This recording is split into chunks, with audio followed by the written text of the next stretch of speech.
تکلیف نہیں ہوتی. آپ ہمارے ٹیشوز کو تنقید کرو کوئی بات نہیں, مگر ایک بات یاد رکھو, تم میری تکلیف پیسے پیٹو گے, میں تکلیف سے رو دوں گا. تم بلڈوزر سے میرے گھر کو توڑ دیے, میں آسمان کے نیچے اپنی زندگی گزار رہا ہوں, مگر جب تم میرے دل پر حملہ کرو گے تو جسم کی ہر قربانی کو حالی نہیں کی شان ہے. محمد مصطفیٰ صلی اللہ علیہ وسلم سے گستاخی ہم برداشت نہیں کریں گے. رسول اللہ صلی اللہ علیہ وسلم prophet Muhammad peace be upon ہم ہمارا دل ہے, دل پر کوئی حملہ نہیں کر سکتا.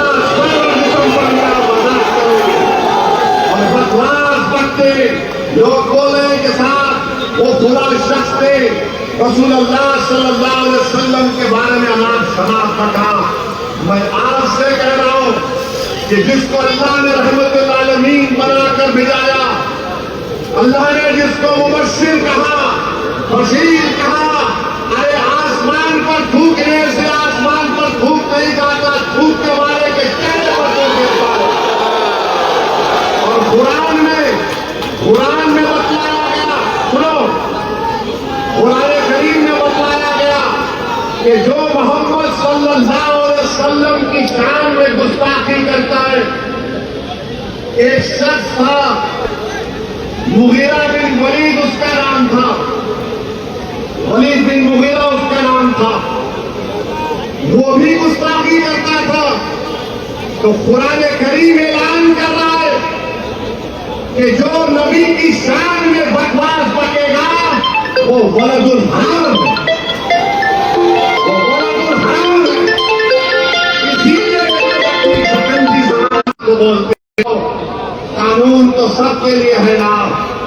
آپ جب بول چکے تو کیا مہاراشٹر کے مکھیہ منتری کو یہ زیب دیتا ہے ایک ناتھ شندے اس کا ساتھ دے؟ کیوں ایک ناتھ شندے اس کا ساتھ دے رہے ہیں؟ قانون اگر ہے تو اس پہ گرفتار کرو. ہم کیا پوچھ رہے ہیں؟ ہم یہ نہیں کہہ رہے کہ آسمان سے تارے توڑ کر لا کر دو, ہم یہ نہیں کہہ رہے کہ چاند سے مٹی لا کر دو, ہم یہ کہہ رہے کہ قانون کو استعمال کرو اور اس کو جیل کو بھجاؤ. مگر آج آپ دیکھ رہے ہیں کہ کوئی اس پر, جتنے سیکولر پارٹیز ہیں سب خاموش سناٹا ہے, بھوکے بن کر بیٹھے ہوئے ہیں, کوئی نہیں بول رہا ہے اس کے اوپر. جب امتیاز جلیل نے اعلان کیا کہ جلوس نکالا جائے گا, احتجاج ہوگا, تو ہم نے ہر پارٹی کے ذمہ داروں کو زیر سطح پر خط لکھ کر بھیجایا کہ آؤ اس احتجاج میں. یہ مجلس کا احتجاج نہیں ہے, یہ رسول اللہ صلی اللہ علیہ وسلم کی عظمت کے لیے ہم نکل رہے ہیں. یہ ناموس رسالت کا مسئلہ ہے, اس میں تمہارے میرے سیاسی اختلافات ہم اس کو بازو رکھتے ہیں تھوڑے دیر کے لیے, مگر کوئی سیکولر پارٹی کا بھی نہیں آیا. کیوں نہیں آیا بھائی؟ ہم نے کانگریس کو لے کر بھجایا, راشٹروادی کو لے کر بھجایا, سماجوادی کو بھجایا, جتنے یہ سب لوگ ہیں سب کو خط بھجایا امتیاز جلیل نے کہ آؤ تم قیادت کرو, امتیاز جلیل تمہارے پیچھے چلے گا. مگر کوئی نہیں آئے, اور سب کو ایک فکر لاحق تھی کہ اورنگ آباد سے امتیاز جلیل کو پولیس نکلنے نہیں دے گی, نکلے گا تو پولیس اریسٹ کر لے گی, یا اگر جائے گا تو روڈ پر گڑبڑ ہو جائے گی. یاد رکھو مہاراشٹر کے مسلمانوں, جب تک تم احتجاج نہیں کرو گے ہم اپنے مسائل کو حل نہیں کروائیں گے. تم نے ایک کوشش کی, تم نے لاکھوں کی تعداد میں نکلا, اور آج مہاراشٹر کی حکومت پریشان ہے. بی جے پی کے 5 ایم ایل اے مکھیہ منتری کو خط لکھ کر کہہ رہے کہ جس نے پرافٹ محمد کی شان میں گستاخی کی, آپ شناخت کرنے کی کوشش کی, اس کو گرفتار کیا جائے. ایک ناتھ شندے کو معلوم ہو گیا کہ یہ آج کا مسلم نوجوان, یہ آج کی ہماری ماں اور بہنیں اب تم سے ڈرنے والی نہیں ہے. جب مراٹھا ریزرویشن دیں گے, مراٹھا لوگ روڈ پر نکل سکتے सकते हैं और चक्का जाम कर सकते हैं। जब बैकवर्ड क्लास के लोग अपने मुतालबात के लिए रोड पर निकलकर मुंबई को बंद करा सकते हैं, जब दलित लोग अपने मनवाने के लिए हुकूक को एहतजाज कर सकते हैं, जब महाराष्ट्र का किसान हजारों मील चलकर मुंबई आ सकता है, तो क्या एक मुसलमान अपने नबी की अजमत के लिए रोड पर नहीं निकल सकता? हम निकल सकते हैं, निकलेंगे इंशाअल्लाह। तो मैं मुबारकबाद देता हूँ, मैं मुबारकबाद देता हूँ आप तमाम को कि आपने एहतजाज किया, पुरअमन एहतजाज किया। मैं मुबारकबाद देता हूँ इम्तियाज जलील की हिकमत अमली को कि थाने के पास इम्तियाज जलील ने कमिश्नर और कलेक्टर को बुलाया और हमारी मांग को लेकर उनको दिया, और इम्तियाज जलील ने कह दिया कि हम मुंबई में इंटर नहीं होंगे, और उस पुरअमन तरीके से वो तमाम लोग अपने घरों को वापिस हो गए। अब सुनो एकनाथ शिंदे और फडणवीस, हम मुंबई में अंदर नहीं हुए, अब मुंबई के अंदर इंशाअल्लाह एहतजाज शुरू होने वाला है। अब मुंबई के अंदर पुरअमन एहतजाज शुरू होगा। आपको परमिशन दो या ना दो, हम एक दिन जाकर आजाद मैदान में बैठ जाएंगे और मुझे यकीन है कि आपका साथ मिलेगा। बारिश तुमको यहाँ आने से नहीं रोक सकी, तो रसूलुल्लाह के गुलाम अपने नबी की शान के लिए, अज़मत रसूल के लिए हम क्या जाकर नहीं बैठ सकते? तो हुकूमत से कह रहे एकनाथ शिंदे, फडणवीस, अजीत पवार, नरेंद्र मोदी, अमित शाह,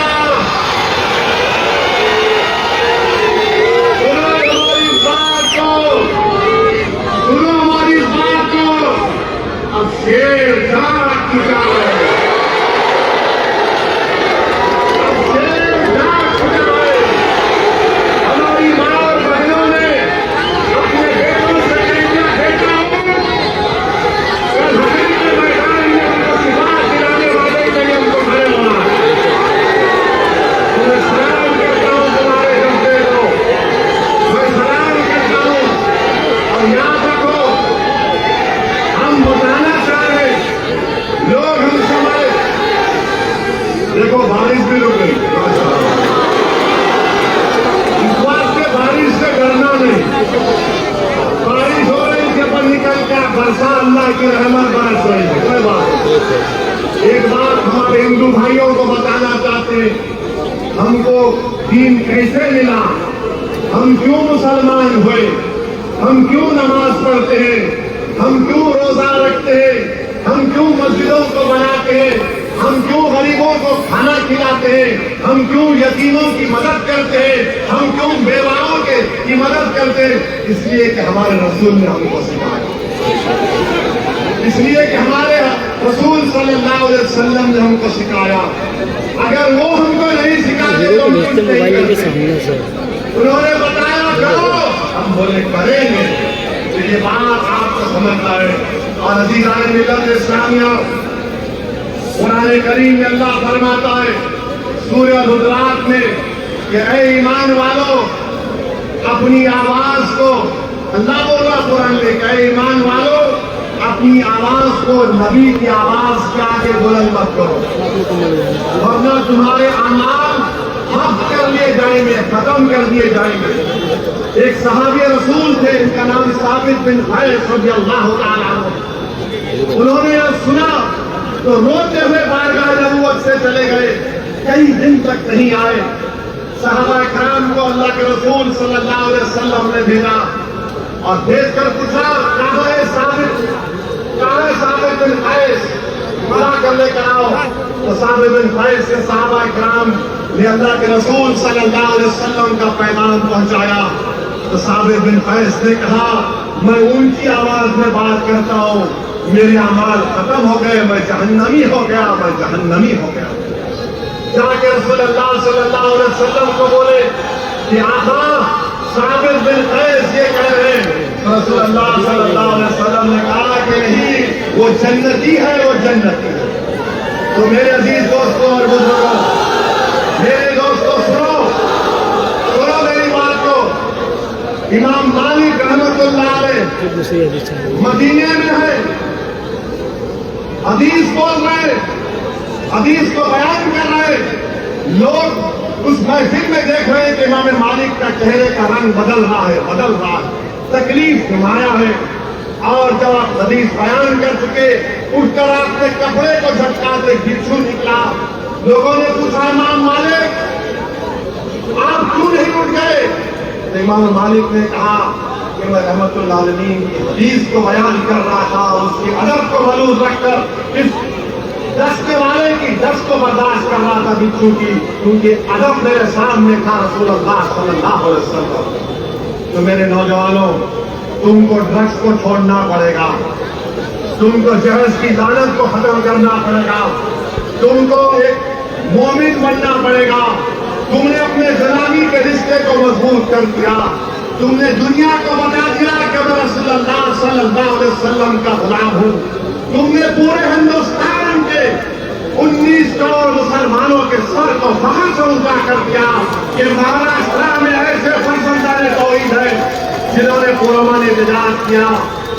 वीडियोस देखने के लिए सब्सक्राइब करें, बेल आइकन दबाकर पाएं लेटेस्ट नोटिफिकेशंस।